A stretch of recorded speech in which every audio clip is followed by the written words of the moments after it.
Hello everyone, my name is Paolo Flores and I'm 18 years old po. Ayan, grabe. Ang popogi nga naman at ang gaganda ng ating mga guests ngayon, direct, no? Sobra talagang pang pilot episode talaga to at mga pang-artistahin. And na-mention ninyo, no? Sobrang ang babagets at ang babata nyo pa, ano? So, kamusta ang inyong pag-aaral? Ako po okay naman po, consistent honors pa rin po. Wow, congratulations. That's good. How about you, Gwen? And okay naman po yung pag-school ko and continue lang din po sa pag-practice po ng mga languages. Languages, okay. And how about you? Ako po yung naiiba sa amin kasi last year po, nag-stop po ako kasi I was about to go to Florida po.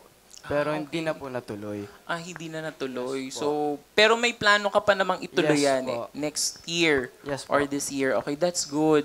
Ayan no. So, importante talaga yung edukasyon sa atin, guys. Yes Huwag na po. wag Yes nating po. kalilimutan yan. Putang na tayo